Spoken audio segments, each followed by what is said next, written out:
If I die tomorrow, I hope you hear these words. I ain't here to flip no birds or sip no serve. Hope the future generations can get this urge. Stay woke, youngin', and avenge these nerds.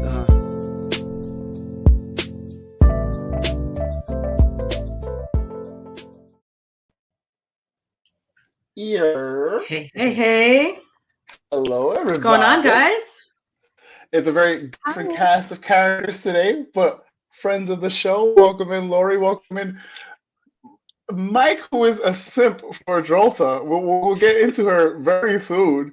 I was here early for this. Let's be honest. We're all simps for Jolta. Let's be honest. That's fair. That's hey, fair. Hey, Tone. Look at Tone. I wasn't even finished with introductions. Welcome to the party, pal. What is up? What is up? Chilling. How was everyone's weekends? Go ahead. I just want to say I was here before everybody. Tone, you weren't here for this announcement, but I want my Milano cookies. I want them. I was promised them. I beat everybody, even Sebastian. Who promised you these cookies? Because I don't know where this is coming from. I'm not giving you anything. I want to thank you for being the first to sacrifice and volunteer yourself. I look forward to them. Milano.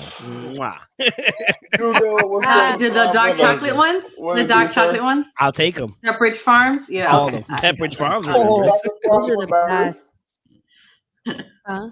So, what did everyone get into this weekend? How's everybody doing? I guess. No, I did a lot of self-care, hair, nails, petty, and then started my packing journey of being emotional. You closed on your place? You found your place? Yeah, we'll talk about it. But it's renting first. Yeah. Yeah. Congrats. Yeah.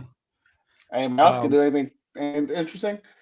Mike, how did you make out with the weather this weekend? Because we had a flood in New York, and boy. Okay, so I didn't have to swim. I was home on that Friday.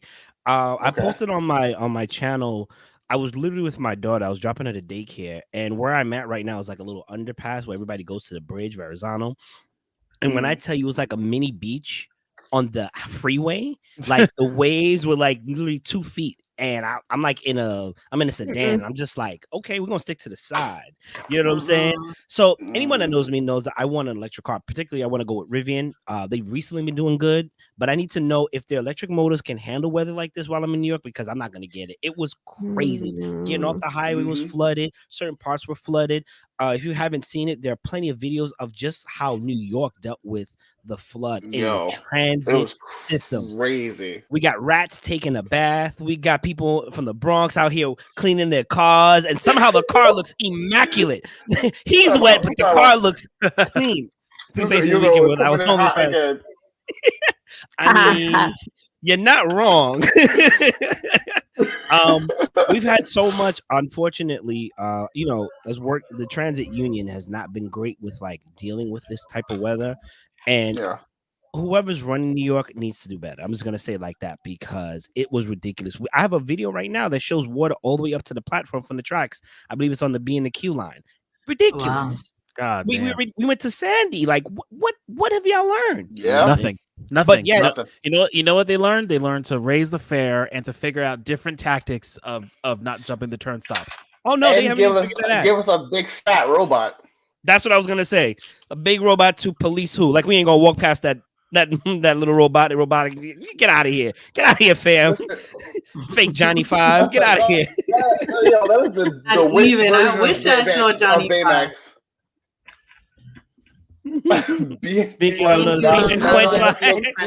Legit. He's not wrong. He's not wrong.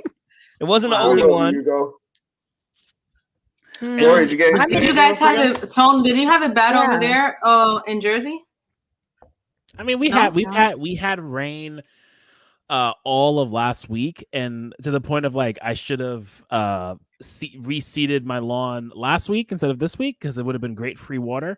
Yeah. But that was it. No flooding, no nada. It was good. I mean, we also have a nice little grating away from the house, so every time I look at water, I just smile and nod as I see the water just getting away from my foundation. It's fantastic. Away from my foundation. Listen, if I was him, in other words, not playing your house. Yeah, that's key. Yeah, water is the fucking enemy when you have a fucking house. Right. Yeah, basement especially, and you're like, well, build a moat. Just build a moat. Just build a moat around the house. No. You're like, oh, you want to have your house on top of a hill? How steep? Legit. Yeah, it's been dry here in Texas. We haven't gotten rain like hardly at all. It's been still hot and dry. We're still in the mid 90s, like it was 95 today.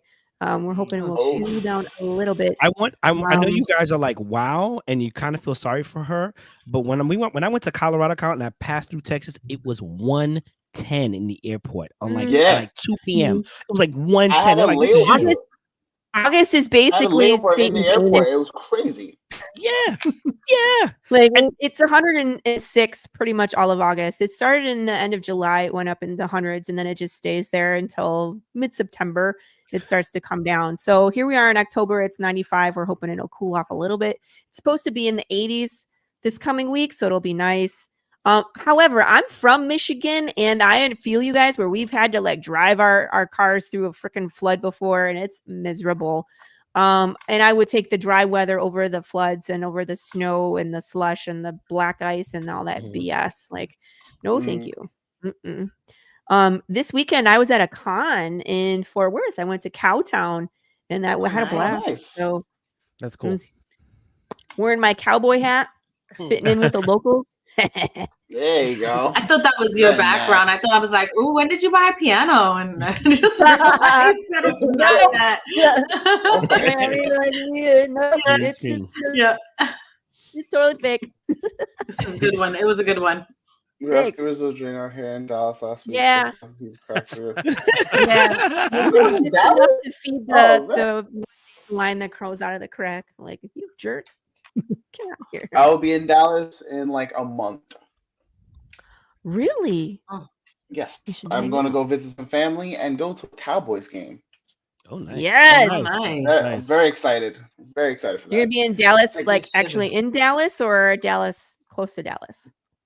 Where's your family? I think in Dallas. I think they're in Dallas proper. Okay. Because we're like an hour north of there. Figure out details. Ooh. Yeah, I was going to say, because if we're close by, maybe we can have lunch. Yes. Ooh. Hang out with Tone. I'm taking time Hang off. out with Law. Excuse me, my brain. Yeah, no, I'm not. I go to California. Tone's like, I'm not going to Texas. No. I do go to Texas. If it's Austin. He does go to Texas, though. If it's Austin, I'll go. Austin is like Austin and Dallas is way different. It's way different. What's different about it? Oh yeah. Oh, you've never been? You haven't seen? Go look at the memes. Oh. They're like the dude that dresses for Dallas is like wearing a suit and a tie. The dude that dresses for Fort Worth is like wearing cowboy, like the stockyards are there. So it's like cowboy hat, jeans with the big old belt and the cowboy boots. And like Austin are like, what do you want to call them? They're the progressive, the new age. They have like the cuffs rolled up and like the millennial hats and. Yeah, that's Austin. Yeah, I don't know Austin at all. You go. Well, Austin is like literally, if you look at a political map of Texas, it's a dot of blue. It's a dot of blue in the whole red state. In a sea of red, yeah. Yeah, Austin is the Portland of Texas. There you go. Yeah, but you go to 6th Street and they have a bunch of bars that are open. You go from Thursday through Sunday or whatever. There's no cars. There's live music. Best barbecue. It's a fun place to go. Just hold on to your wallet. No, I haven't gone since that's fair. Excuse me. Shit, like 2 jobs ago, because we used to go there for there was a teachers conference we would go to. Gotcha. Mm. Yeah, it's a good time. Dallas is I will say Dallas. Texas is known for like the steak meats and whatnot, the smoked meats. Excuse me, the steak meats, the smoked meats and whatnot. Brisket, my man. Yo, Brisket, I'm not gonna lie to ribs. you. I watched a lot of cooking shows. I watched a lot and I'm sold. Okay. I'm willing to grab whatever truck they need me to buy or whatever horse and make my rounds. Okay. Make my rounds. A lot of times they have food trucks. They'll come to you. Even so better. just, find a place with a bunch of food trucks and just go sample. But like there's Hard 8 and like Tender and Hutchinson's and like Snow is down here. Like, what's his name? Aaron somebody, I forget his name. He's like real famous barbecue guy. Oh, Franklin's. He's In here. Austin. Is that the one that was on John Favreau's show? Mm-hmm. Yes. He Yeah. does amazing barbecue. I he's right. want to go there. It's incredible. You got to go there in the morning. amazing. Get online. Yes. You have to get in line. Get a chair, and you wait until 1 o'clock. Hours. But it's the the best fucking brisket you'll have in your life. When I went to Detroit, Atlas took me to Slows, which was amazing. This is amazing. That's probably one of the best places to eat in Detroit. That's amazing eats. Did you get their macaroni and cheese? I don't even remember. I just remember everything. I'm pretty sure I got the mac and cheese. I'm pretty sure I got the mac and cheese, the brisket, I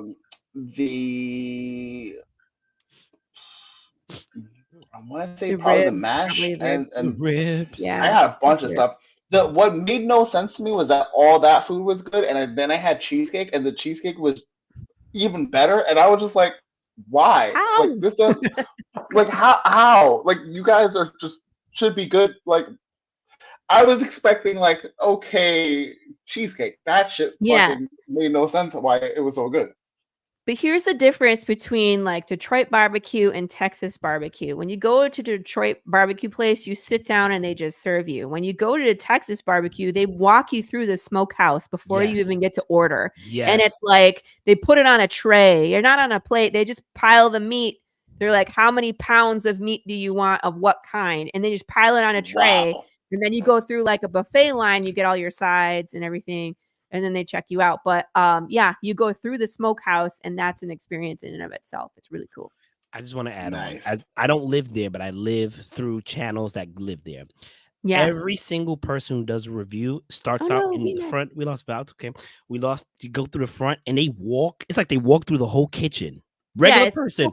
You walk through, you pick whatever you want, and you go to the line. There's a tray. Most people don't even stay inside. They're outside, unless it's an establishment that's inside. They go outside.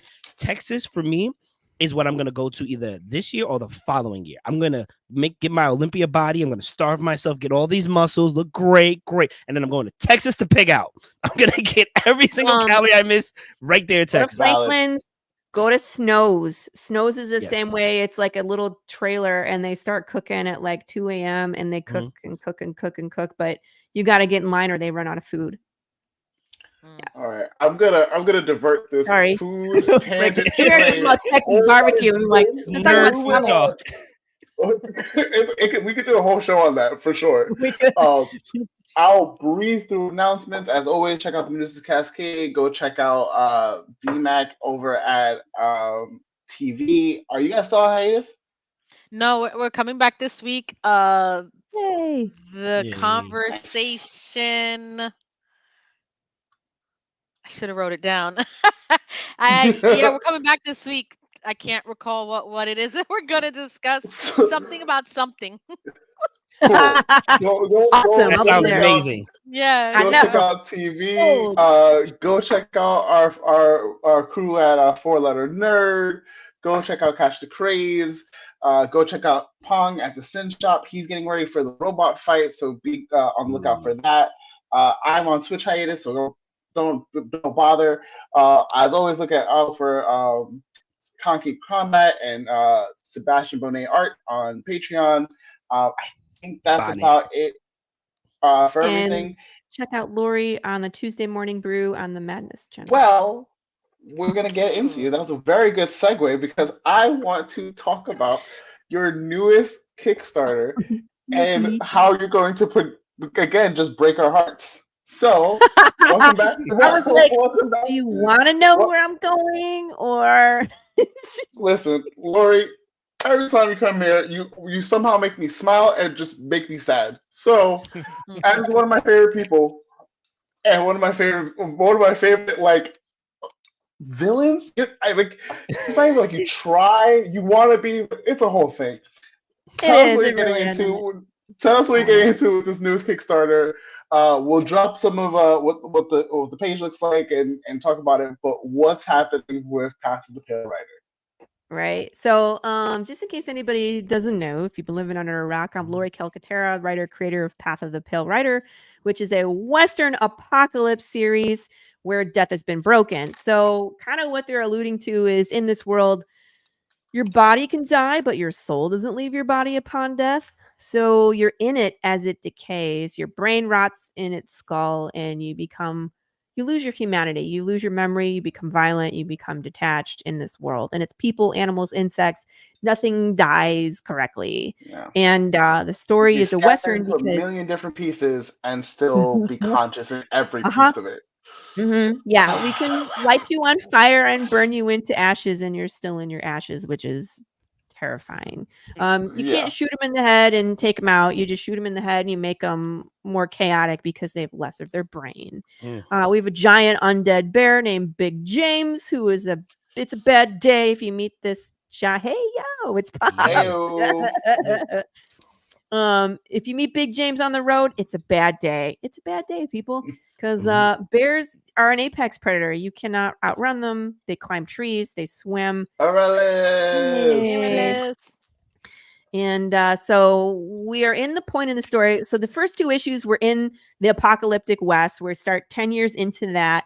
And you get to see Jude St. Clair, who's like the last cowboy looking for the answer of why the dead no longer die. You see him battle. You see him make bad decisions. You see him with living people. He's looking for a guy. He finds him and finds out it's the town drunk.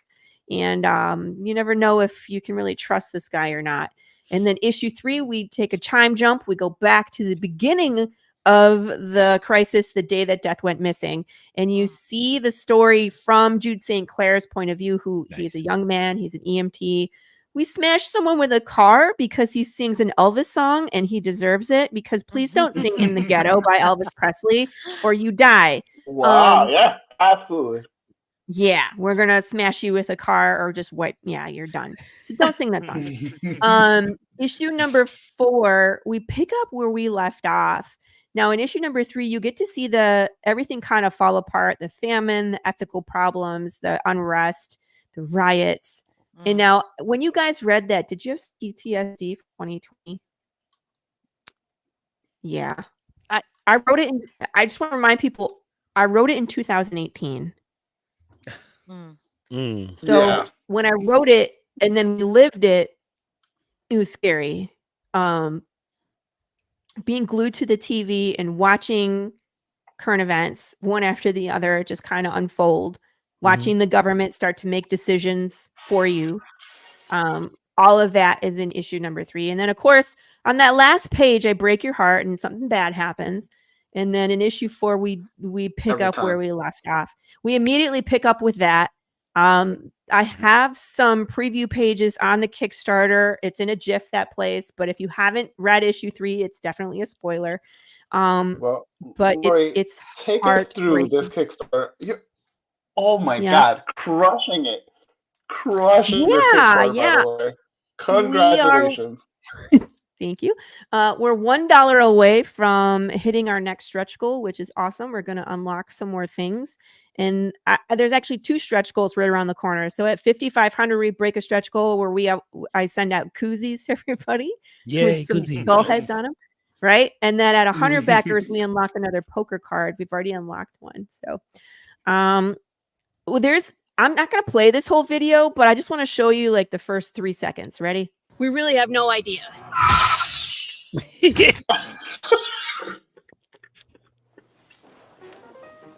Hi, everyone.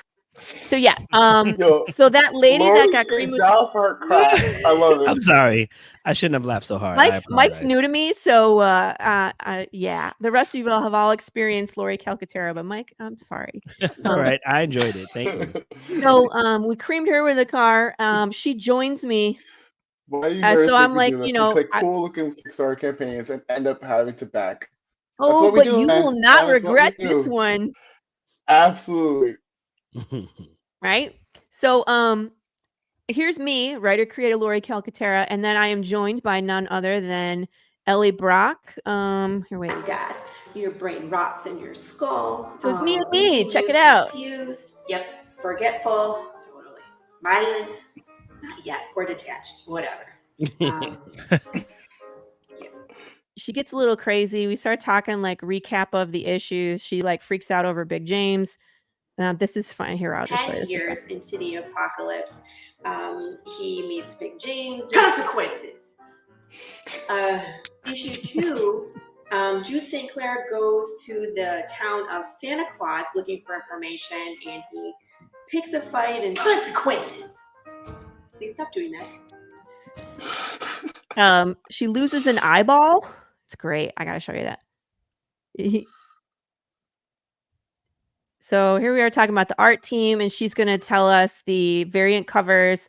She takes credit for the sketch cover, and then she has a problem with her eye. Big James from their favorite artist. I just wanted to feel. Oh dear God! Path of the Pale Rider is a fan interactive experience where there's a riddle on the back of every cover, and there are short films that enrich the story where you can interact with the world. We're building a poker deck. I talk about that. Like, seriously, go watch the video. There's lots of good stuff on there. Hey, Don. In advance for your support. Thank you for supporting Indie. Hi, Don. Ellie, any last words you want to say? Chicken nuggets. Chicken nuggets. Sure. These are great. I quit. Great. She's just she's a little chaotic because her brain's rotting. So yeah. So it's great video. Go watch it. I still tell you all about Path of the Pale Rider with a little bit of dark comic relief there. Here's the A cover by Marco DeFillo. Beautiful, beautiful cover. As you can see, there's a lot more zombies coming in this issue. If you look at this though, look, this is his house and it's disappearing into the void. There's this big old symbol on the house that means something. We've been seeing this pop up. He's wearing something around his neck, Law. Can you tell what it is? I feel like barely, but if I know, it's the monitor. No, he's wearing his mother's locket around his neck. Ooh. Oh. Another fun fact about this, they're all, the zombies are wearing these arm patches with this patch. It's a Dead Outside Still Human Inside patch, and we actually wore these in the first short film. So as we were rioting in the first short film, we wore these. So it's like the short films lead to the comic, which lead to the riddles, which lead to the short films. They all tie together, which is so much fun. Don't want to show that. Sebastian is in chat. Hey guys, sorry missing tonight. Mike, Laurie, much love to you guys. Hi. Nerds fam, see you guys next week. Love you, we miss you, Sebastian. Hugo says, hey Sebas, feel free to drop your linguistic typos in chat. Shots fired. For people that are watching, I'm not going to take too much time because I want to talk about Castlevania. But if you like things like Book of Eli, The Good, the Bad, and the Ugly, Walking Dead, and Cocaine Bear, that's Path of the Pale Rider right there. I mean, that's that is a very accurate. Like, you like this? Perfect description of it. I think so. Would be going crazy right now. Seabass would be he's used to me. We have unlocked. We love this series so much on the show. Okay. There's a blooper reel. Feel free to watch this. News reporter Ellie Brock from WTEV Channel 13.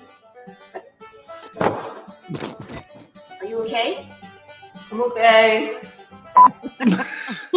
Hijinks ensue. We have a bunch of really cool variant covers. Like that, this one cracks me up. They're meant to, either be beautiful and haunting or to get a reaction. We're very much into the zombie apocalypse at this point. And now, remember, I say zombies, but it's not flesh-eating zombies.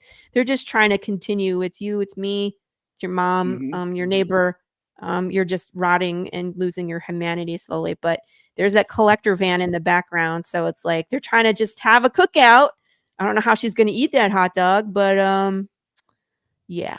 Yeah, you start to get like the moral implications of like, do I even want to be a carnivore at this point? Do I want to be vegan? Because even that's like just well, zombie. Because again, you can be a vegan if you can find food. It's just that the pesticides don't work on the bugs. So they eat all the crops. So there's a lot less food to go around. This is amazing. This sounds like this needs to be a show, and I need to get ready. We've been saying this everybody. for so long. We've been Mad saying. at everybody. Laurie, I've met you for the first time, and I want to thank you for also making me smile and making me sad.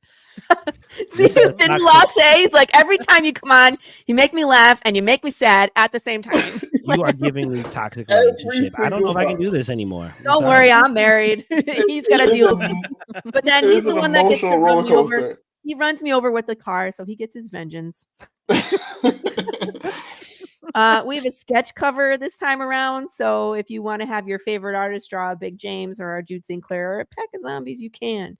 Or you can have Marco DeFillo draw one for you too. Feel free to go through the recaps. I did GIFs because when you're 4 issues in, it's a lot of scrolling if you're going to show all the art. So I tried to show like the variant covers, a few pages of interiors, and then it has like just a little bit of a recap, like Jude ventures through the wild looking for someone or something to answer the question, why did the dead no longer die? Issue 2, Welcome to Santa Claus, which is again is hilarious. What's up, Pong? Pong is in the building. Of course. Typos. Because there's an actual town of Santa Claus in Arizona. Mm-hmm. It's a ghost town in real life, but in this story, he goes there, and it's the red cover is the Christmas Tree of Doom, which I think is hilarious. Nice. Issue number 3 was where we jump back to day 1 of the apocalypse. Death went missing. I think I got the cover where he's sitting outside of the truck. Yeah. Yeah. Marco's covers are so beautiful and colorful, and I have them all in metal, and they're gorgeous. That's dope. I threw on an add-on, so if someone wanted to complete their metal cover collection, you can actually get metal cover of issue number 1 as an add-on in this one. Nice. We're moving on from metal covers, starting with issue number 5. We're going to do wooden covers. Okay. Oh, wow. Nice. Yeah. We got a lot of cool stuff you can add on. You can add on extra t-shirts. I have a trucker hat level, but if you want to get other stuff, you can always add on the trucker hat, the PDFs. We have a choose your own adventure book, which is a blast. I kill you in the most gruesome ways I can think of. Yeah, I think there's a few decapitations. I think one you're on fire, you find Big James in another one. There's another one where you actually die and you continue as an undead person in the story. Nice. If you happen to make it to the end, you get immortalized as a gunslinger in the apocalyptic West. It's really cool. Nice. So that I definitely recommend getting that. Since we are building a poker deck, if you missed a previous campaign, you can always add on the poker cards so that way you're not missing cards when we get to the end. All the past physical copies. And then, of course, if you want to add on a signature for myself or Marco DeFillo or both, you can do that there as well. Okay. Here's a closer look at some of the things. The trucker hat, it's the one that I wear. I'll be making these for everybody. I have some holographic keychains. I got a bunch of keychains. So if you're interested in keychains, let me know. T-shirts, here's a closer look. And again, we're picking sides.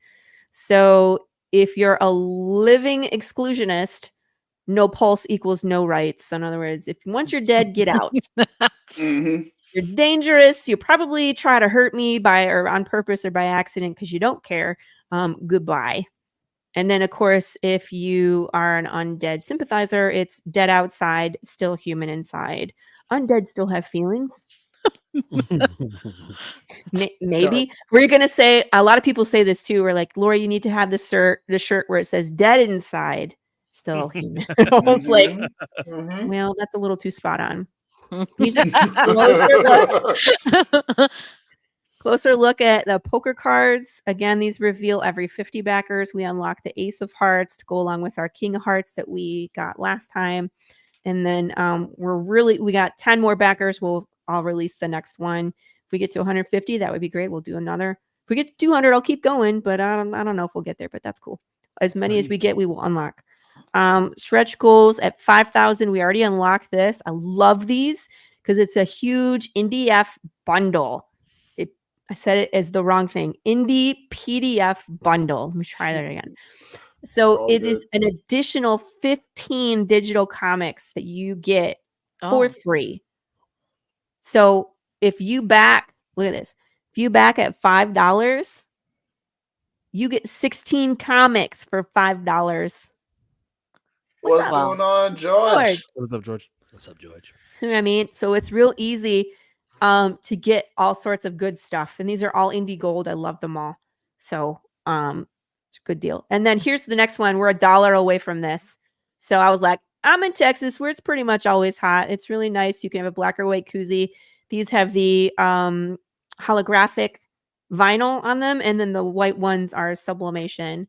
So everybody will be getting, everybody with the physical backing will get one of these. We're about to break it anytime. Nice. Yeah. By the end of this episode. Pretty much. For sure. Hopefully. 6,000, we do what's called a slice and dice. I don't know. Did anybody you catch me slicing, murdering the watermelon or no? I don't think I did. All right. Well, it's on my YouTube channel if anybody cares. And I'm here for it. So being that I'm a martial artist, I have a collection of swords and knives. And I did a poll of that's not the only reason why you need a collection of swords and knives, though. It would be as a martial artist. Some people just like to collect them. I don't know. Facts. Dawn saw the watermelon.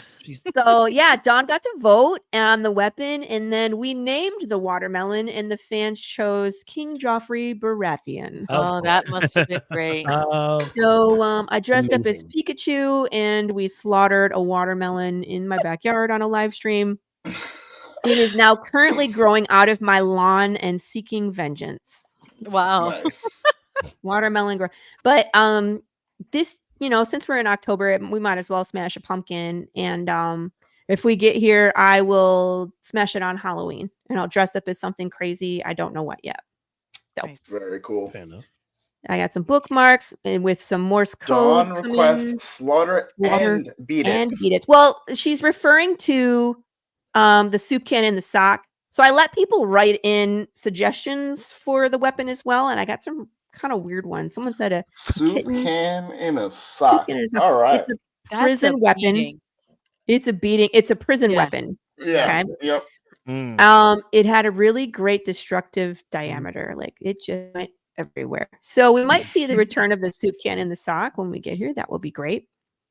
I got lots of stuff. I got lots of shenanigans up my sleeves, right? And this does say something in Morse code, so you have to solve that. Gotcha.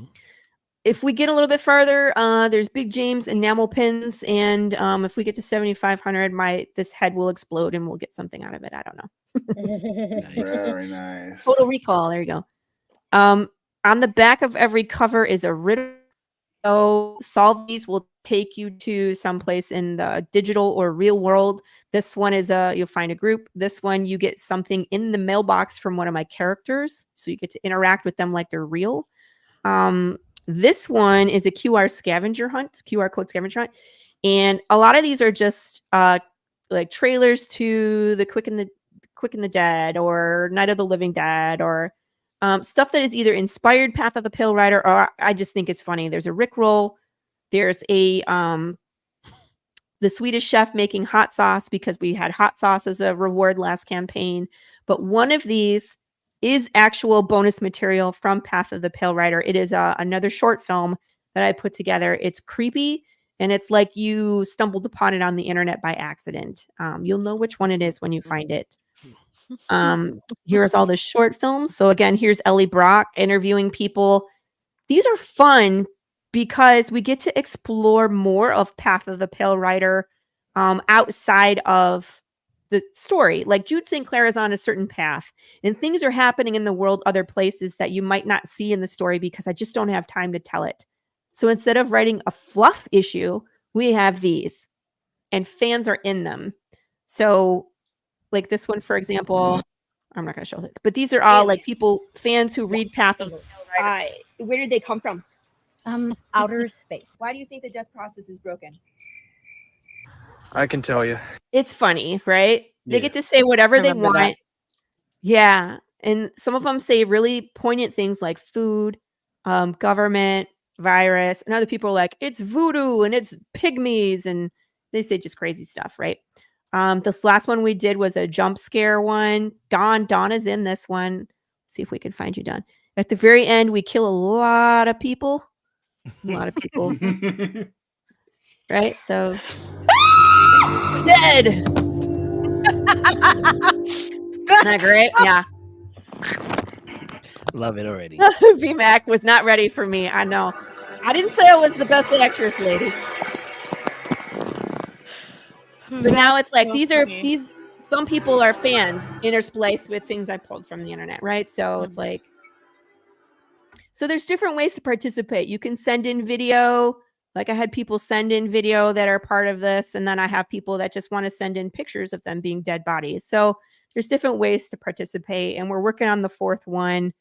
It's called A Day in the Life, and we're going to explore the nuclear family and when one of the people passes and is now undead. So they pass into the gray, and you get to see kind of how a family would approach that if like it's a family of 4 and the dad is now undead.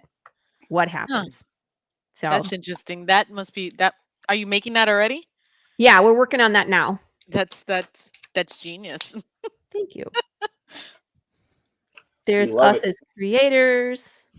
This is the first time Rachel let me put her picture up too. She's our editor. Our budget. I'm kind of going fast because I got so many things to talk about. It's just insane. No worries. And then I recommend a bunch of other projects. A couple of the things I want to point out in the rewards. So there's 5 covers. So there's Marco's cover and then the variants. They're all the same price. So there's no more expensive one. Here's the collector patches. So again, the collectors are like the police force that come pick you up when you're undead because it is now illegal to be undead in this world. They will pick you up and disappear you. Hopefully it's someplace nice, but it's me, so no, it's not. Here's the hat. Here's the ketchup. This one has all of the issues. So you can get one box and read 1 through 4, which is pretty cool to just sit down and read them all. Here's the 2 t-shirts. Here's the metal cover, which is beautiful. I dropped the price on these since we were also offering the issue number 1 metal. These used to be $100. They're $75. The super secret. I'm not undead. I'm just living challenged. I'm sure they call themselves that as well. What do we call them? The undead condition. We call them all sorts of things. Passing into the gray. Yeah. The super secret. This is something that I handcraft. The first one I did was called the Bones of Despair. It was a wooden box in a glass bottle with ashes and bones inside. Yeah. And then I wrote a poem about how if you put a seashell to your ear, you can hear the ocean. What happens if you put a bottle of bones to your ear? Do you hear the voices of the soul trapped inside?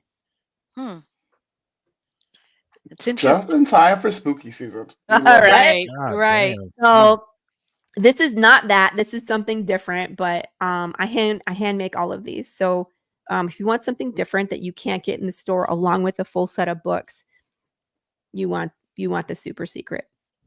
So those will jump around in price too. It just depends on what I'm making. I have a couple of retail rewards. That is dark and twisted, and damn it, I'm here for it. It's always dark and twisted. I'm sorry. You go. So I mean, we have the darkness, but we also have like the lighthearted shenanigans that go along because you can't just stay in the darkness the whole time. We got to smash watermelons and be funny in the meantime, and that's just how we roll. I do have a couple of retail rewards. I have one with just books for $100. If you're a retailer and you're interested, just let me know.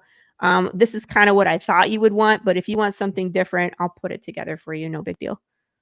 All the covers, $125. You get the A cover is metal, which is normally $100, plus all the other ones for $125. It's a good set. Nice. Mm-hmm.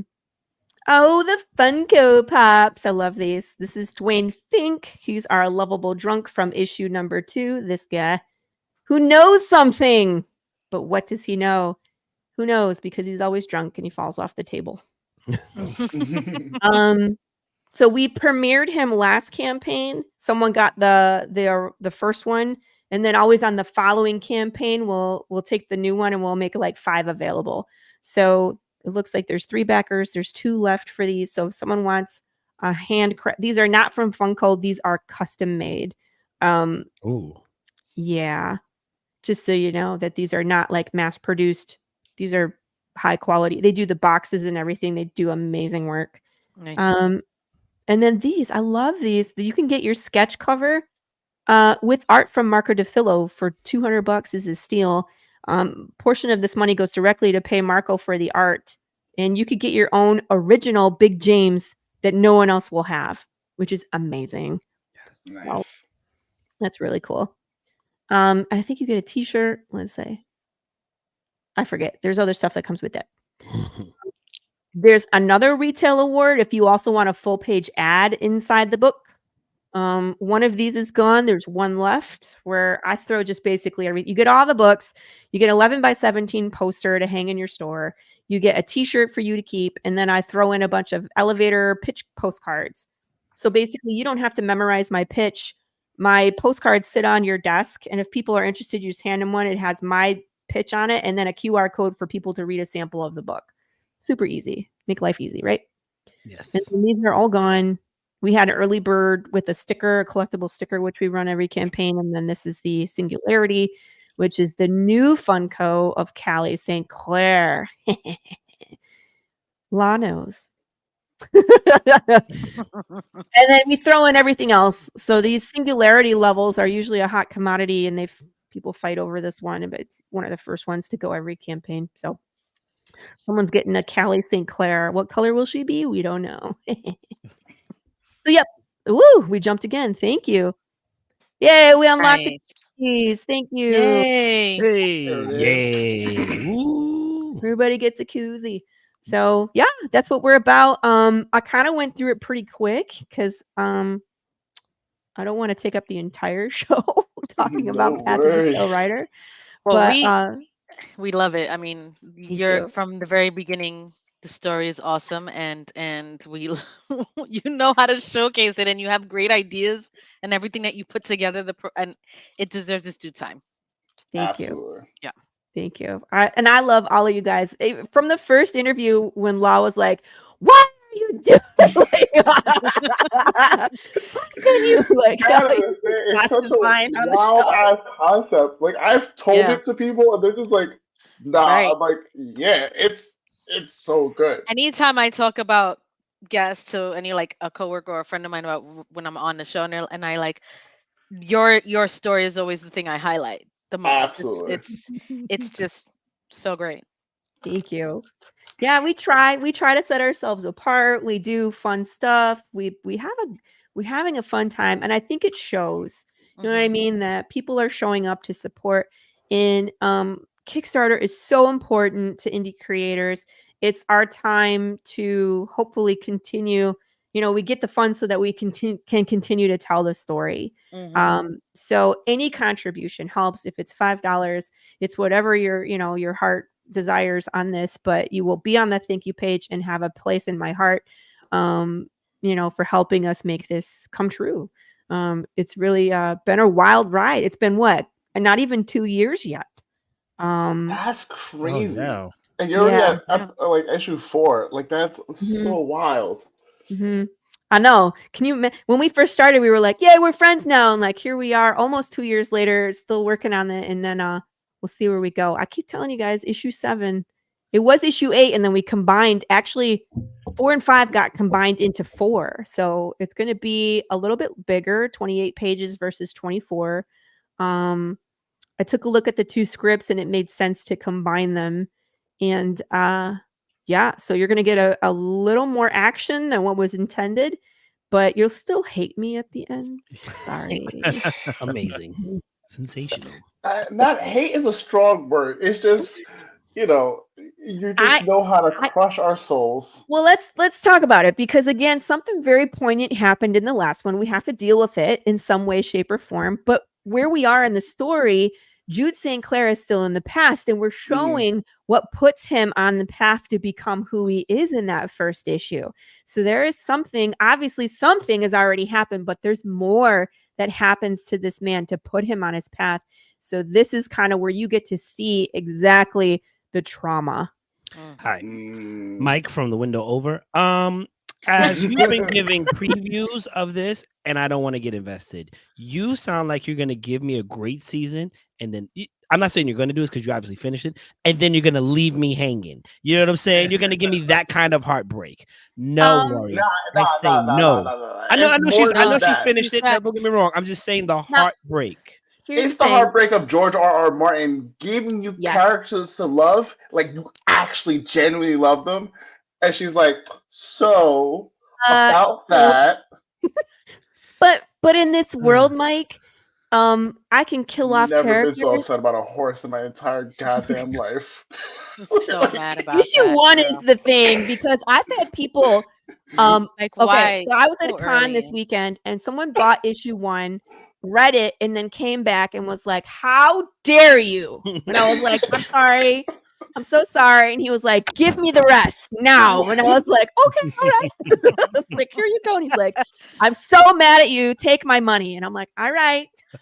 Hugo's asking, so Laurie, you're saying that even backing only issue 4, you're getting a bonus since issues, or since it's the story of 4 and 5. It is. It used to be, okay, so when I wrote the script, it was a full-length movie. It's a movie script. And we broke it up into issues to turn it into a comic book because we thought that was a better fit for it. Also, I didn't have to pitch to Netflix because that's terrifying. But it was 13 issues. And when I looked at it as a whole, and especially as we got further on and we started figuring out like the indie comic thing, Marco, my artist, and I sat down. We were like, 4 and 5 would be so much better together. And it makes more sense because 12 is a nice round number. And we're going to be doing trade paperbacks. So it makes sense for like 4 issue, 4 issue, 4 issue, right? So you get 3 trade paperbacks for the whole arc. And now when I say arc, I wrote this as a full, but if we think about it as like a Netflix series, that's season 1. There is season 2, and there's a season 3. There is an ending though. This is, once we get to that 36th issue, it's the end. Which I think makes the story so much stronger because it would be comparing 2 TV shows like Breaking Bad, which they had an ending from the beginning because they worked towards it every single issue, versus Lost, where they were like, we don't know what we're doing. Right? So I'm more along the lines of striving for a Breaking Bad. I want you to get to that ending.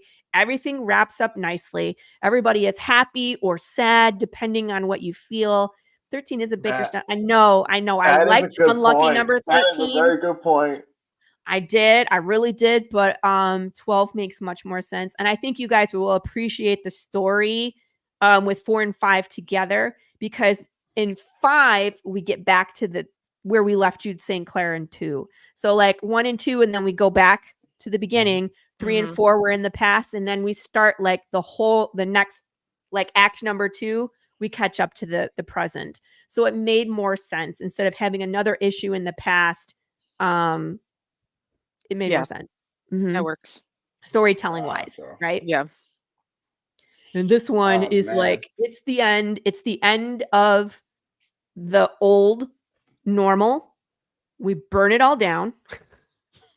And then it's the birth of the new normal. We started time over as well. So it's no longer 2020. It's 1YA is the new calendar, and it goes forward. So look at some of the YA. YA? Year of the Apocalypse. Oh. Okay. First year of the apocalypse. She's going to break our hearts. I see it. I I am so ready for when Mike joins me on this emotional roller coaster. And she's trying to package it like it's worth it. Like, it's okay to go through it. No, Laurie. No. Okay. Yes. No. Yes. Someone feels my plight right now. Yes. But listen to them. They all have read it and they're all in it. Yeah. It's worth it. It's a journey. Oh, yeah. There we have some really big moments we're building up to. And I'm telling you, issue number 7 will knock your socks off. If that's the time to pitch to Netflix, that's it. That's it. You said, We'll get Mike, there. you sound heartbroken already, man. He's like, I haven't even read it, and I'm heartbroken. I'm very big on protecting my energy right now in my life. And you are giving me flags that are not in a carnival. You know what I'm saying? Kind of a lot of red flags for sure.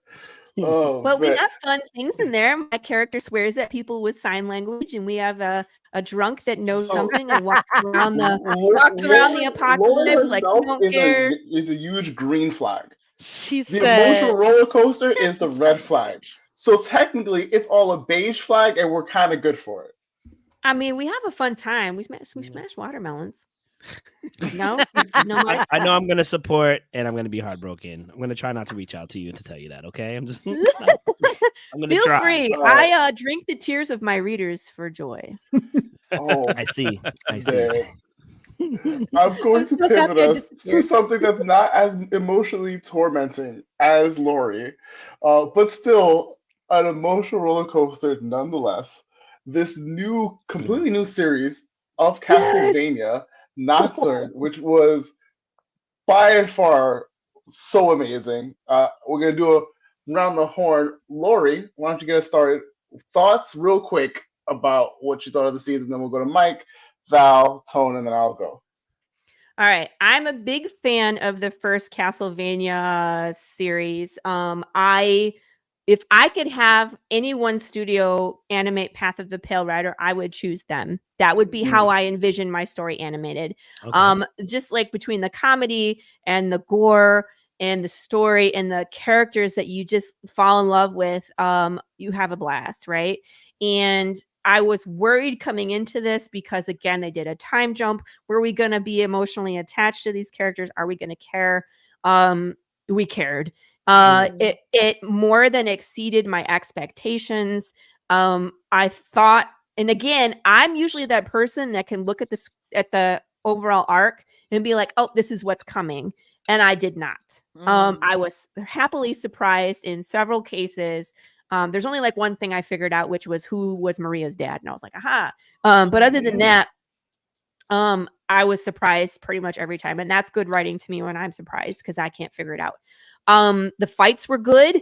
There's more character development coming. They introduced new characters in that very last episode where I was like, no, yes, and no, and I can't wait. Right. I want to see more of the grandfather, I think there's plenty of stuff coming from that direction. And so this one is 300 years after what we watched in the first series. Yes. So that kind of gives you the time frame of where we are.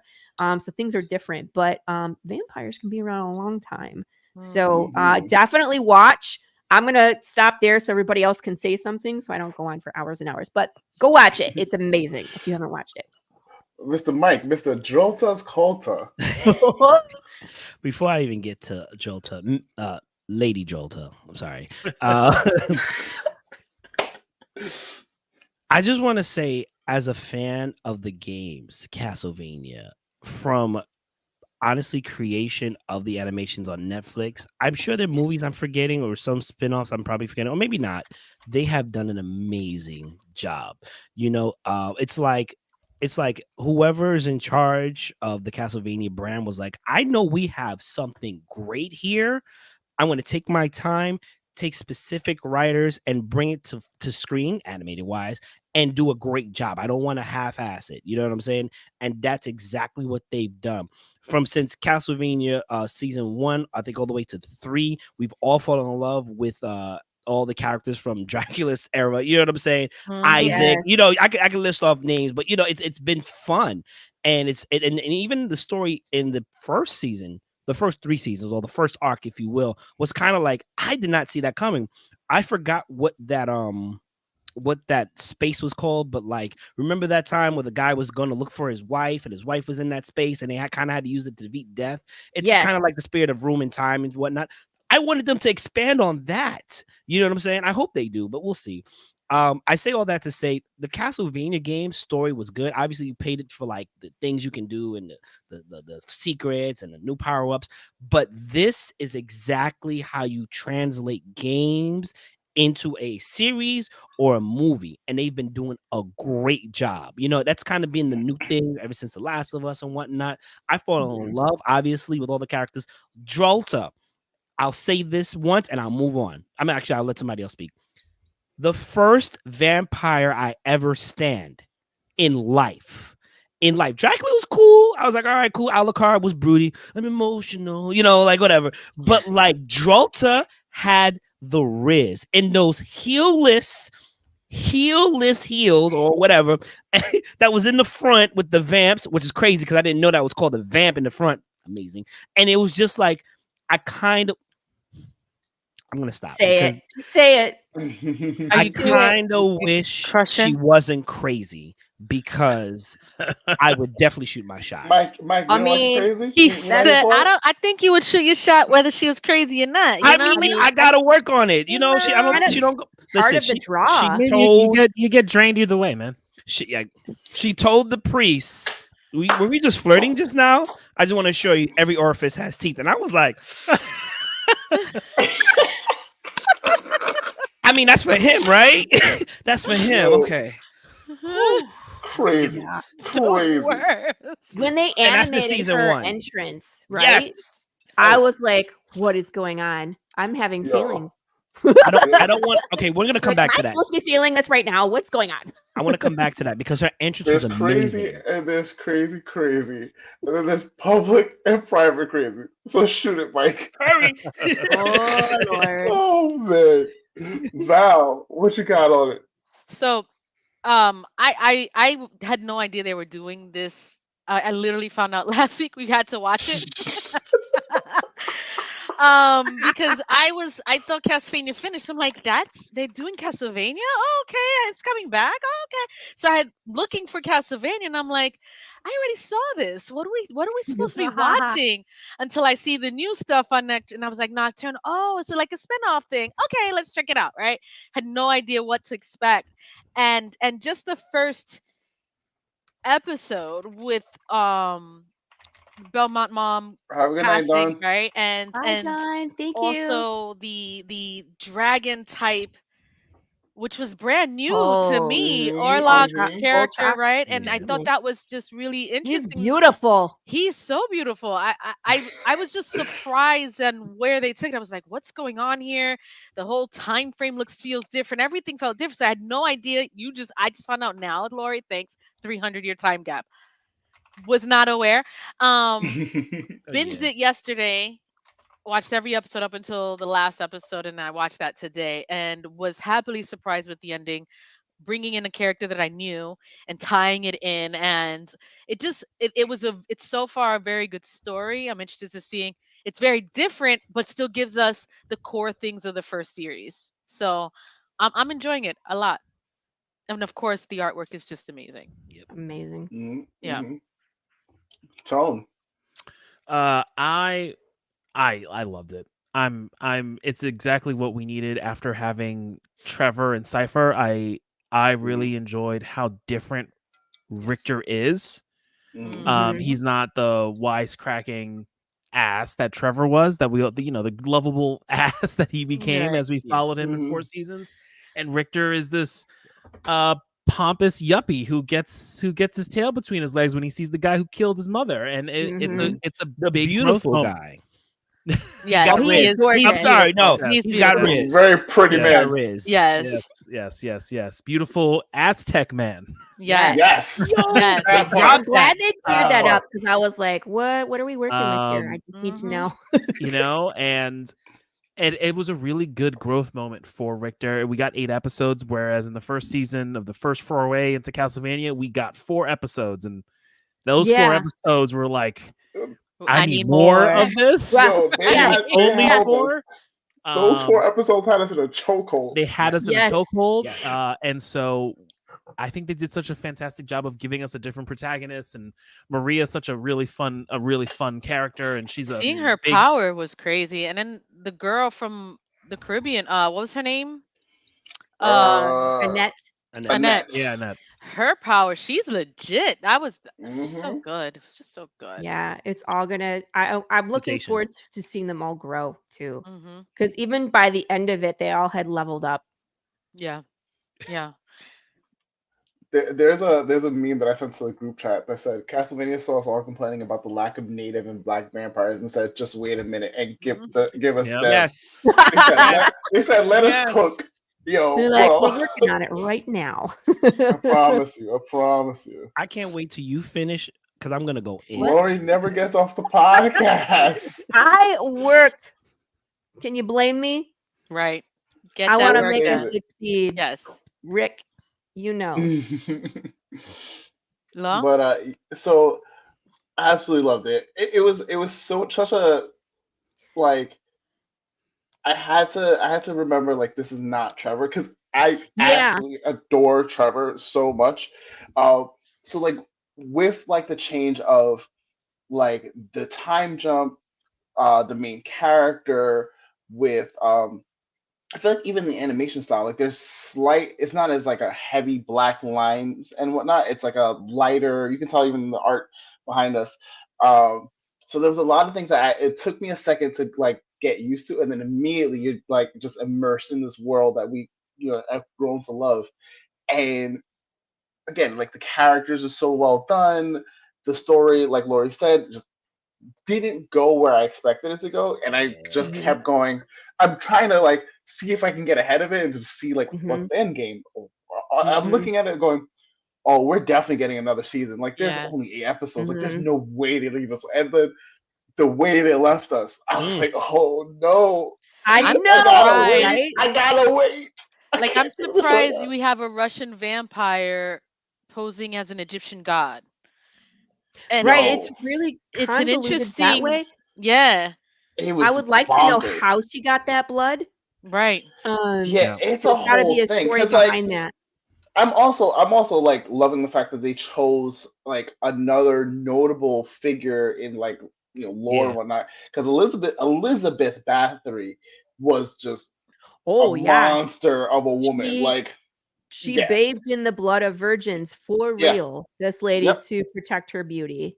Like she's basically the female equivalent of where Dracula gets that influence of from Vlad the Impaler. Like these are all legit stories. So like having her being, I was like, yo, what are they gonna do with her? What is she gonna look like? And then just the presence of her was like, oh shit. She's larger than life.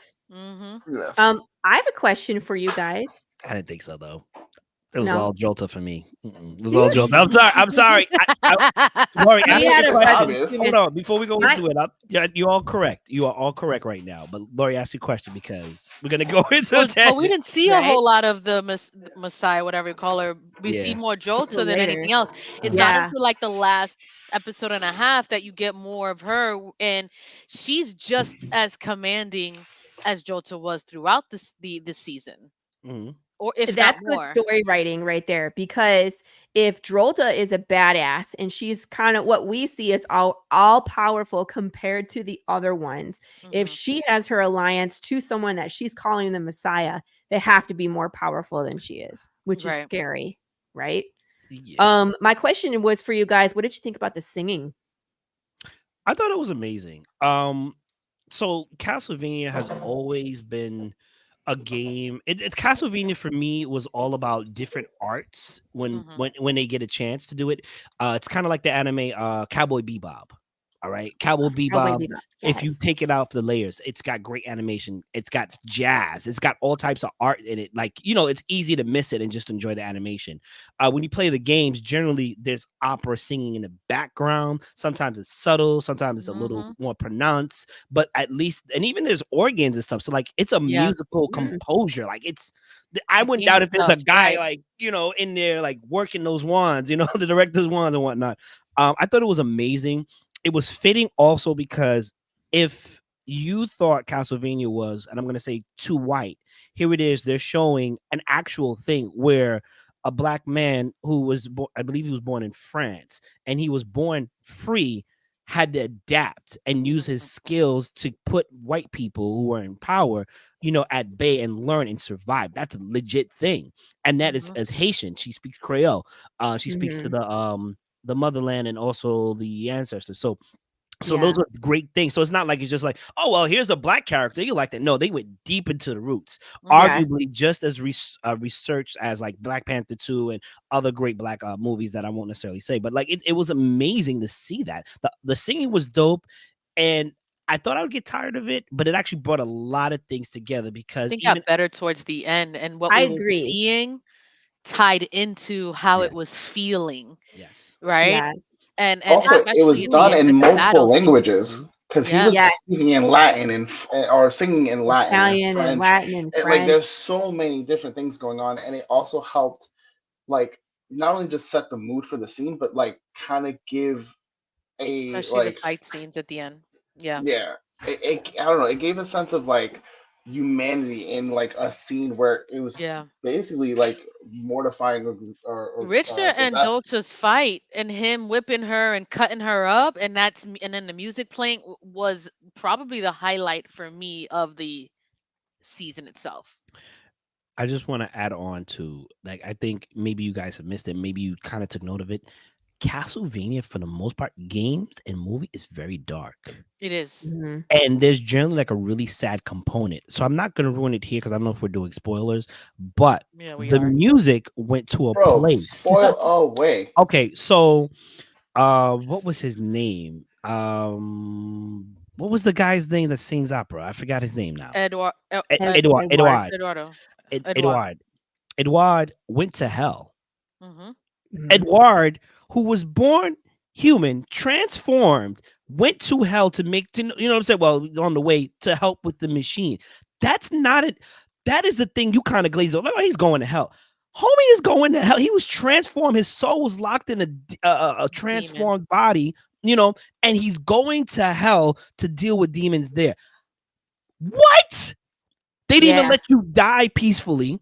Right? You were supposed to be a servant, you fight, and then you're going to. I know I said this about 3 times, but imagine going to hell if there is such a place. You know what I'm saying?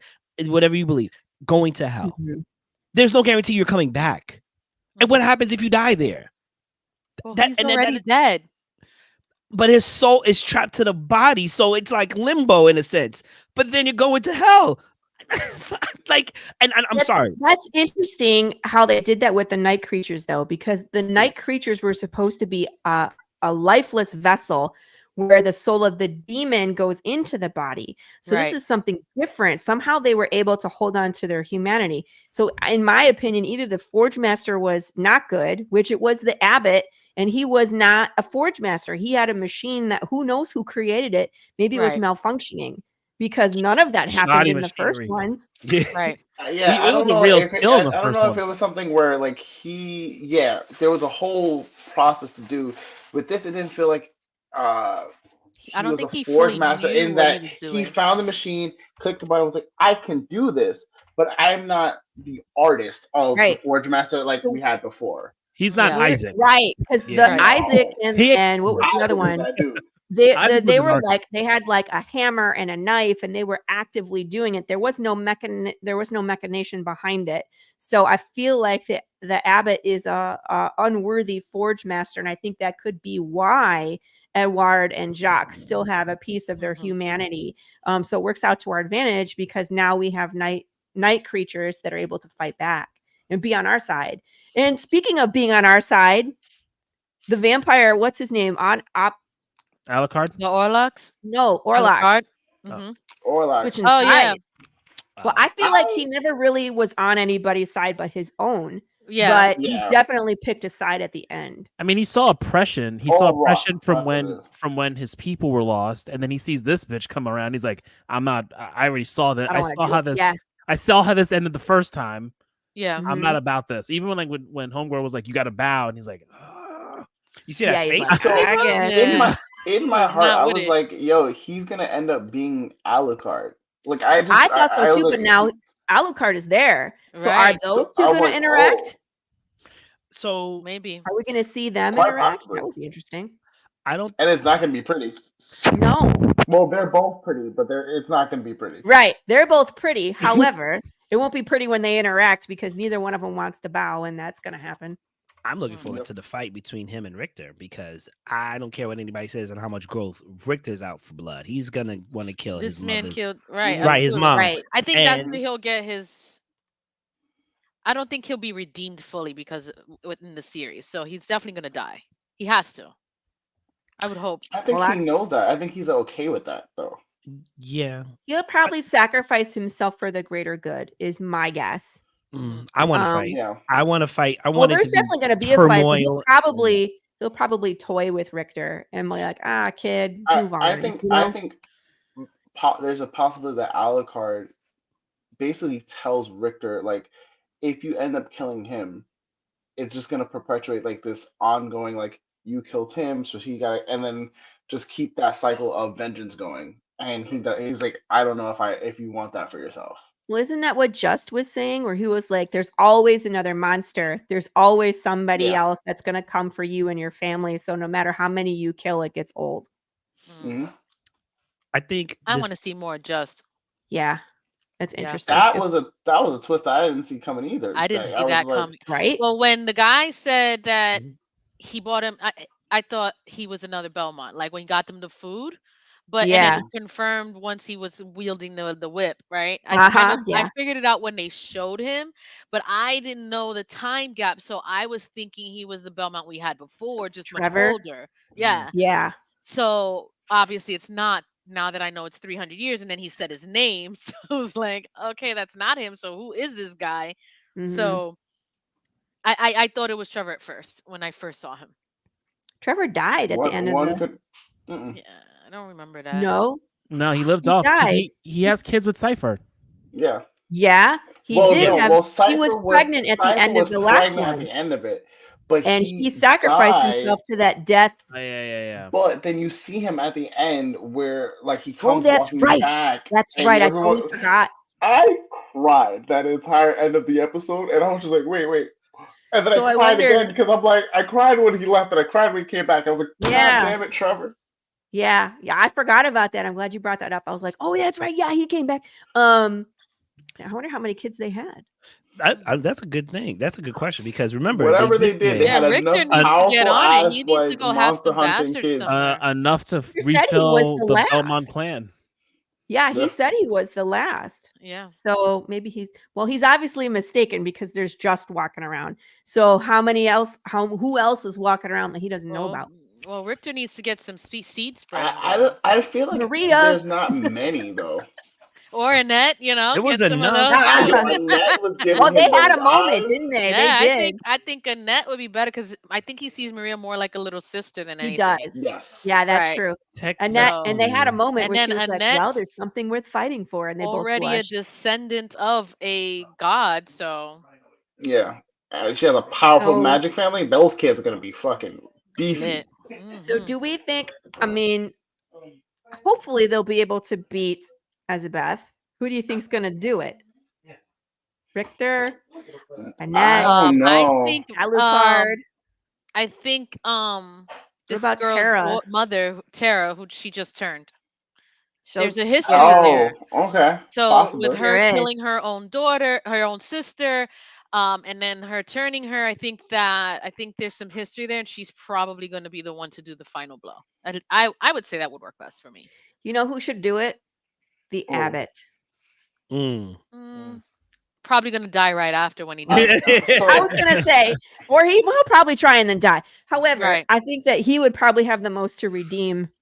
That would be hilarious. They all fail, and then he's like, do stab. Or he kills Tara. She kills Tara, and then he gets pissed. And then they all die. I can see the Abbot like that, giving them the thing that they need, like the opening or the key that they need to killing her. But I don't see him dealing the final blow. Like he'll be instrumental in what they need to kill her. For sure. Do something to redeem himself, man. He effed up. I don't know. I think I like the story better where like, yo, you fucked up and you're just gonna have to hold that out. Which is why he'll die. I think he'll definitely die for sure. Yeah. They'll kill him. but he'll probably die trying to either save his daughter or save Tara. In the process, will force to kill either Jolta or the queen, whatever the fuck her name is. I wanted to get into his homeboy Mizrak. Oh, Jolta is dead now. Yes. Dude, Mizrak was like, "Oh yeah, like I'm about it," and then at the final last few seconds was like, "Oh, this is wrong," and then ended up like being on the side of like with the good guys, and we're like, well, I think he was more about following where the religious path where he felt was right. It was now, wait a minute, first of all, he didn't even know homeboy had a daughter, so that already questions his faith, right? It questions his entire existence, and people who are devout religious people, they go through these types of things, and then he's already going against his own thing with his relationship with Orlok and stuff. So he's a very conflicted character, and so therefore just chose what he knew would be right, I think. I agree. And I think it was the Abbott, like when he found out he was lied to and that there was stuff going on that he didn't know about. He was like, he doesn't have a daughter. What are you talking about? He looks at him, he's like, oh, he does have a daughter. And then he's like, you're gonna sacrifice, wait, you have a daughter, you've been lying to, and you're gonna sacrifice her to this. I mean, what? I'll be right back. Yeah. I mean, but then he's also contradictive too, because based on whatever religion they're following too, his sinful pleasure isn't necessarily good, isn't accepted. Correct. Especially with a vampire. Which is why I'm saying he already has a conflicted nature. Yeah. So I don't think that I can see him being like the Oathbreaker paladin, where like he gives up like that life of being essentially a Templar, what it looked like, and just being like, I'm for the just denouncing this whatever I was pledged to, but fighting the greater evil. I think he's gonna die. I think he's gonna die. He's dying too. Oh, I don't see him making it, to the final season. But it would be crazy if he did. But I don't see him making it to like final season stuff. Just he might be missing an eyeball. Just Belmont talked about how he was the most powerful sorcerer, Belmont, magician, practice, whatever they called it, of all the Belmonts, right? So that of all the descendants, so it could be one kid, after another, but he was like the most powerful. Obviously, what looks to be before Richter decided to open up his final form and whatnot. I think Richter really said, "I'm gonna go into the Avatar state." Right. And I think we're gonna have a crazy battle because the way I think about it is Cypher and Trevor, like the game, has experienced so much and leveled up. When you look at Trevor's fighting to Richter's fighting, and it's totally different in experience. Richter will level up, right? And so maybe in season 2, season 3. Also, look at like age-wise. Like Trevor was young, but he was more experienced.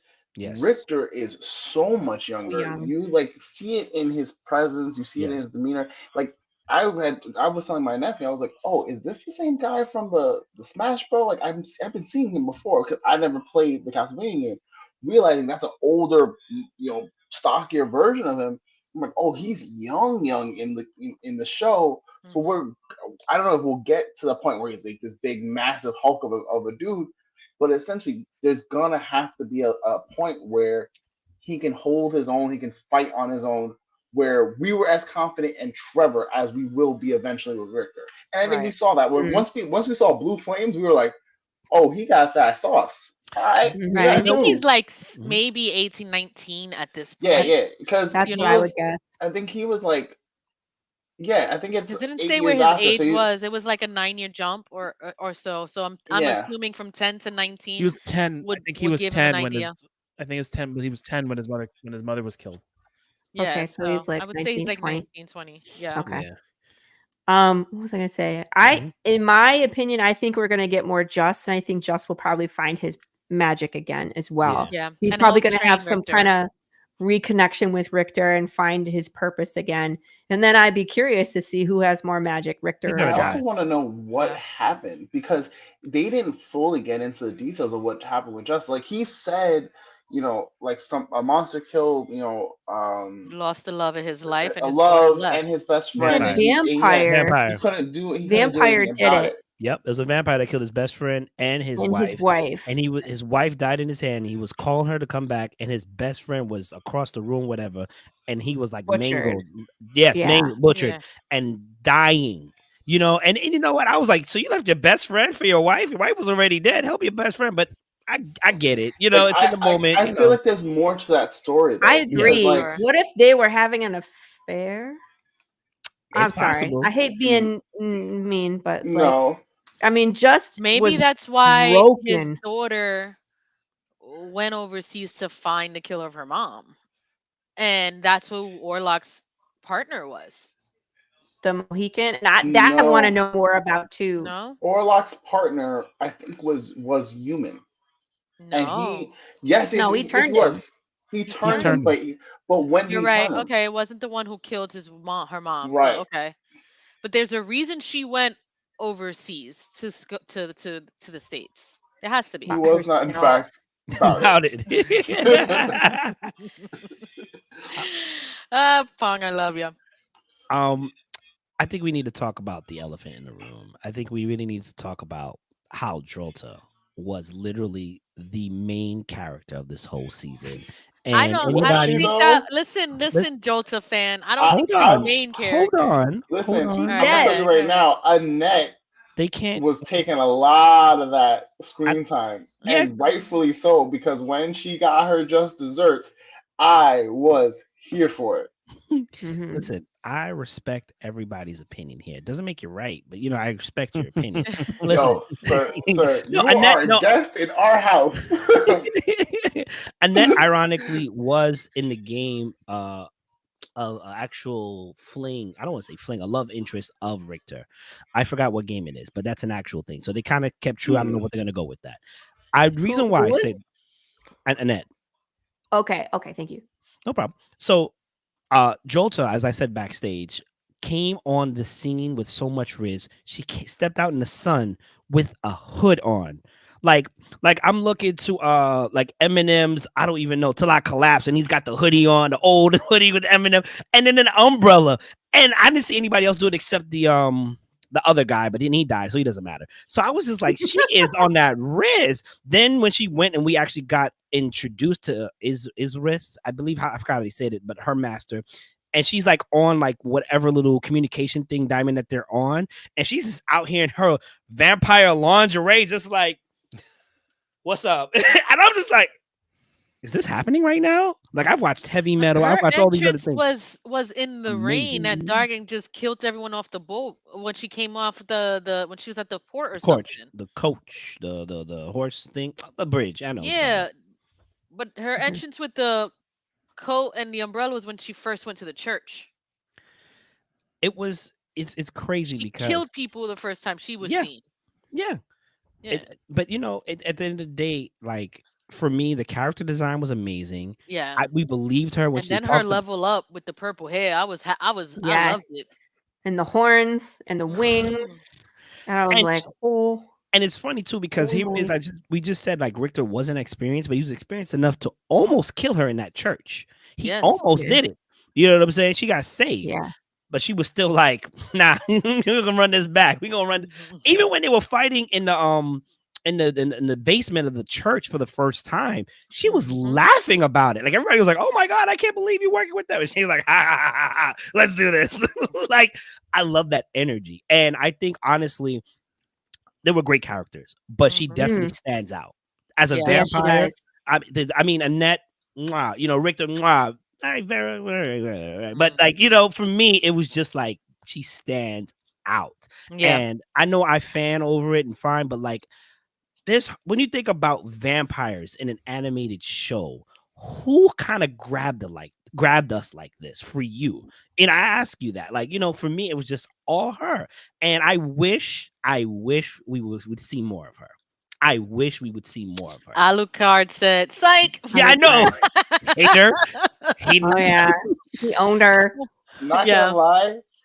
Mhm. First season, the big old muscle mommy Yes. chick, she helped She me was with amazing. a fucking death flip. And I Dude, was when here she was for it. battling the humans in her giant armor, just tanking remember through her. Yeah. everybody. That was that episode. I was like, I need to watch this again and again. I'm about to watch go it back again? and watch the first. Yeah, no, it's Muscle mommy for sure. I also wanted to point out that for me, it wasn't hard to kind of distinguish the Belmonts only or expect like a Trevor Belmont because of the way they establish the PTSD for Richter. You know what I'm saying? For me, like, we like Val said, we got a whole dragon / snake thing, Yeah. whatever. And I was like, oh, that's I'd new. like to know why the Aztec is different and It's why. a feathered sea serpent, right? Yeah. It's a like Quetzalcoatl feathered serpent, I think is what they were trying to do. Yeah, and It's I'm not really a wondering, dragon. was this some sort of form of power he had prior to be turned, and it evolved? I'd like to see more of his story, that the Aztec story, and how or why he is different, and what, Yes. and also why he didn't use his power against whatever Asbeth. Yeah, the Russian Egyptian. What did you guys think about her final form? I was underwhelmed. Yeah. Okay, if we're gonna talk about this, I don't like her voice. I'm spoiled. I worked on 86. Okay, I worked in Russian neighborhoods in New York, so I'm used to a certain vernacular and sound. Does that make it right? No. I'm also used to certain sounds and vernaculars in movies that are generally right. I don't like her voice. I don't like think it. it's a combination of two. It doesn't have a Right. distinct identification. And it's also still what I was thinking was it's also early on in the century, versus right now. So that doesn't make me right. By me saying that her accent I don't like doesn't make me right at all. However, But it I threw don't me off. think it's her accent. I think what's the problem is that she's combined with this god, and so she struggled. There's an identity thing there. Oh, really? Because she actually, like, is she at one point when the eclipse happened, she had to like convince herself of who she was before she transformed into this other form. That is fair. Mhm. That is fair. Right? That's So very I valid. think there's still Mhm. some form of separation there that doesn't give her the full because Tara had more of an accent than she did.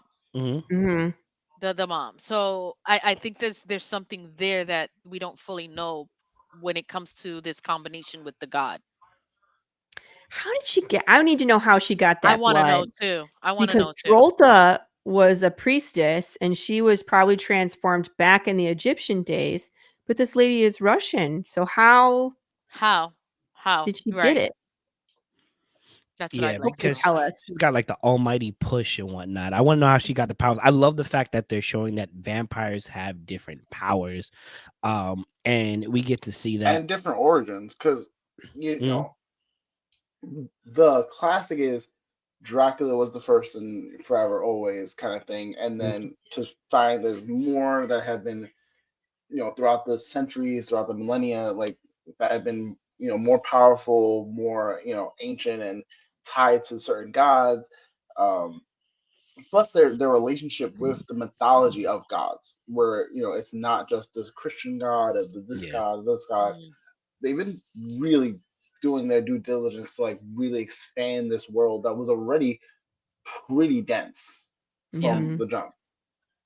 Do you play any of the? Have you ever played any of the games, Law? Mm. Okay. they're long. Well, Yeah. they can be short if you just beat Tone, the have story. you've played them, right? Yeah. I played them. I played my Symphony favorite of- Symphony of the Night. Everybody plays that game. and that It's a and classic. that can be long or short, because if you don't do everything right, you don't get the upside down castle and you get the bullshit ending. Oh, tell him.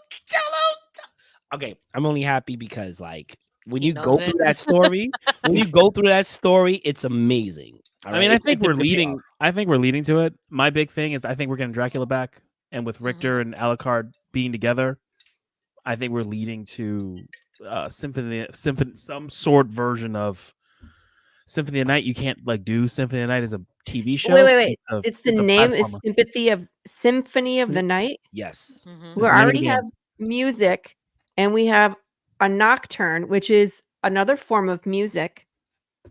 Yeah. Well, there's a Nocturne game. There's Castlevania Nocturne of Reconciliation. Or Recollection. Okay, well. Nocturne of Recollection. Interesting. Let me see that. And they changed the guy who killed Richter's mother. The guy who killed Richter's mother in the games is Shaft. He's a main bad guy that you play against in the games, and they changed it to this dude. So we'll see. But I think Dracula's going to come back. He comes back in the. Does he come back in the game? He's always the bad guy. He's always the bad guy. And then sometimes people. I feel like they left him in a place in the first series where like he was like, "Yo, I'm gonna go live my life, me and my girl." Nope. Yeah, it's got to be worth it. Like I think for a TV show, like him coming back has to be like. Maybe he's who Edward goes to find in hell. It's possible. Oh no! If they bring him back, they're gonna try and make him a good guy. No, don't bring him back. In Castlevania lore, what happens is Dracula is brought back, but he's kind of like a vessel. Even though he's super powerful, people or whoever kind of uses him, but it's not really him. Death was one of the things that brought him back and whatnot. Also, when you get a chance, check out the names of these games, like Lament of Innocence. What? So it's always a convoluted story. Dracula generally is always like the fear, oh my god, he's back, but it's not always him. He's generally brought back because somebody did something. Yeah. The scrubbing bubbles, he shows up and cleans his slate and then leaves again, or when Dracula comes back, everything goes to pot. I'm not gonna lie. That's what I was thinking. I was like, game, he messes it all up and then he leaves, eh? I'll definitely say in the series, they definitely did a great job showing him conflicted and whatnot. But when he was upset, you saw like make no mistakes. If Alucard wasn't the person fighting Dracula, they would have lost. They would even if they had somebody of Alucard's skill. It's because it was his son there. Otherwise, everybody would have been dead. You dead, you dead, your grandma dead, doggy dead, everybody dead, daddy daycare. Everybody would have been dead. but they had the weakness. You know what I'm saying? And he went to be off, and chill, whatever. But I'm telling you, if he does come back, and if he's like I won't say mindless, but he's not consciously there, it's gonna be curtains. Richter's gonna have a hard time. In fact, I was thinking, this might be an idea for a game. My brain went to John Wick too when he's like, your dog's dead. I was like, oh no, don't do that. John Wick wakes up when you do that. No. Right. I hope we get a moment where like Belmont see each other, like kind of like the Avatar thing. All behind. Yeah, that's how it always is, man. Just leave him alone. Like Richter sees his ancestors, like Annette can see hers. Like an Avatar. You see the past avatars or whatever. Maybe have a talk with them. I think Annette kind of see. I don't think they'll do that with Richter because you get hinted at Annette seeing that, and she just needed to be able to open up to them, so she can receive the message. I can see him talking to Cypher before he talks to like Trevor. That would be cool. I would love to see her because she's magically connected. So possibly, I see that. I mean, remember, also the Belmonts were very much into mysticism and all this kind of arts. I remember that library. Like, it's possible Trevor kind of got to know it afterwards. They could do it's so many things they can do, honestly. I mean, but that's having kids, Cypher, all his kids probably had magic. Yeah, maybe. Yeah, they could be the one Muggle. Yeah, there could be one who's not a Belmont nor Cypher. So what are we thinking? Because we have obvious, from the games, like where this could go. But show-wise, where do you think this show is going? And final thoughts. And I want to start with Tone. Well, like I think ultimately we may get a thing with Dracula. I think he's going to show up. I think at least I don't know if season 3 or season 4 because you still got to deal with this Messiah sort of deal. And we're going to get a moment where they all need to kind of go find some kind of MacGuffin to get them to the point of beating the Messiah. It would be the sun god. And then, Alucard. Yeah. And then Alucard and Richter are going to have their moments. And we're going to get this whole thing, man, when I dealt with your fucking ancestor 200 years ago, we're gonna get a bunch of that stuff, which I'm excited to hear. Yeah. Yes. That'll be fun. Bro. Well, I think to piggyback on that is definitely seeing what I could see, because there's something going on with whoever blood she drank, and her saying her father, and we're probably going to see a character who is her father, who has the sun god spirit or whatever it is, to counteract whatever she's doing, because this isn't just going to impact this town with this eclipse, right? It's going to happen everywhere, and now other people, this will awaken other things that don't like what she's doing. So I think that it'll escalate to a more mystic world, or in that the pantheon world of certain things, and that's kind of how they'll find a way to take her down. Okay. I'm speculating. No, that sounds good. Yeah. Mike. I'm looking for the possibilities. For me, it's the possibilities. Once again, I want them to hopefully touch upon the spirit of room and time. That's what I'm calling it. It's not that at all. Because I think that may bring back other things, like Val was saying, is going to wake up a lot of things.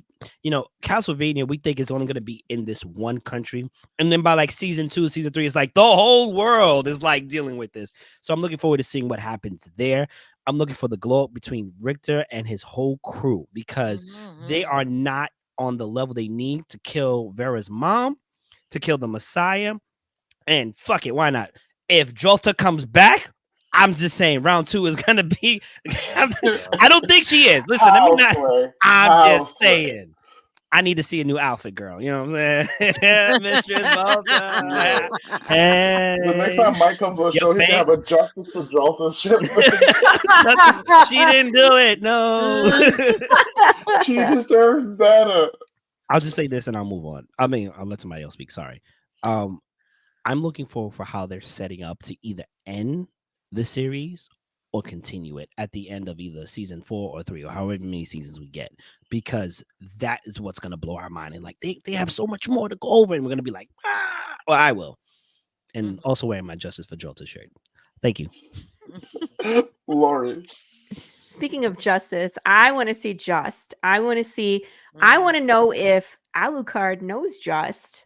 And that would be really great to see Alucard not have to deal with 1 Belmont, but 2. That's going to be funny. Blames Alucard, and that's what I'm saying. Yeah. How many times has Alucard showed up in the past to deal with other Belmonts? It'd be really great to hear Alucard be like, well, your ancestor, blah, blah, did this, and I smacked him upside the head, and we Just blah, probably blah. called Alucard. So, Just probably is the one who sent the message to Alucard to come. Ooh, that's interesting. Yeah, so Just, I think we have lots of more time to spend with Just. I think he's going to be key. And I also think Annette needs to take on a new form. When she was in the spirit realm and she was talking with her teacher, she goes, she's an old power. She's from, she's a lot older. And her spirit teacher said, your power is old too, girl. And so I really think Annette is going to you can't hear because you're not listening. Yep. Right. So I think that Annette's going to level up and maybe have to transform into something else with some guidance from some of these other characters. But ultimately, that would be great to see, is these old gods kind of duke it out with the assistance from the Belmonts or whomever else. So that's what I'm looking forward to. I want some sarcasm, though. Give me some Alucard sarcasm with some Belmonts. That's entertaining. I think that's we're going to get a lot of it. I'm looking forward to it. Man. I don't know. I'm looking forward to just more really good fights, great dialogue. I want to see what Richter turns into. I want to see the character development on Annette. I want to see this end game, because they talk so much about gods.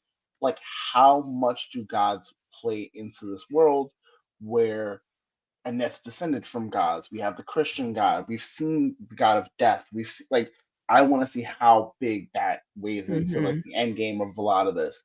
So it's gonna be a good time. I'm here for it. I need more already. I need to know when season. I don't even want to hear that they didn't announce season 2. I just need to know a date. Just give me a date of where season 2 is dropping. I just skip to the good part, please and thank you. Yeah, it's been fun. It's been real. I appreciate you guys for coming on. Yes. Drolta's Culta. I'm not even calling you Mike. Drolta's Culta. Thank you for stopping in, being our resident Seabass for the day. Laurie, pleasure as always. Thank you Thank you for breaking guys. our hearts and lifting it up all at the same time. Thank you guys, and make sure you go check out the Kickstarter. This is our important Yes, time. links are in the bio. Thank you. Links in the Thank bio. you in Link in the advance. description. Look at You me. won't regret it, Mike. Right. You won't With regret it, that, Mike. guys. Seriously. Yeah, definitely. I've No one. devoted. If you guys haven't checked it out, go check it out. Please go Yeah. check it out. You heard all the Kickstarter, like it's just so many rewards at this point. Keep going. Keep have her make up more like push goals. That's always my favorite part. If we get past where I created, like if we get to the exploding head, I'll do something really cool. I promise you. Because at that point we've done that comic and part of the next one. So hey, we'll do something real fun. Nice. There it is. Nice. Well, Next as week, always, I it's been a believe pleasure. we have Ahsoka Loki? season finale. Oh yes, Ahsoka season And finale, and then the premiere following of week Loki is Loki. coming up next. Yeah, the following Yes. week. So, Beast. Go ahead. It's me. Hi. You're probably wondering why they all stopped talking. And it's because they want me to remind you that you can go to my link and write Justice for Drolta right now. Okay? I'll be wearing a shirt as of next week. I get with you. And I'll also be Mike, filling out where can the orders. people find you, by the way, before we close out and before we get into like finals? Sure, no problem. Tomorrow at 8 p.m. Eastern. I don't know the other time zones. I apologize. You can find me on Facebook, Twitch, and YouTube on the 4-Letter Nerd. I'm sorry, I lived in the East Coast all my life, man. We want to forget it, okay? You know what it's like to go to California. Anyway, 4-Letter Nerd, you check this out. We got a really amazing show tomorrow. What is it about? Am I going to pull a Val? Possibly. We're going to be talking about something. I want something about something. Yes. Exactly. That works. It's always a great time. Thank you. But yes, we will be back next week talking Ahsoka. It'll be a fun time. Thank you guys for being here. Appreciate you guys. Love you guys. It's been your boy Law. Your boy Tom from across the hall. And of course, last but not least, Vmac. And we'll see Seabass next week. Thank you guys. Yes. Catch you guys later. Ciao.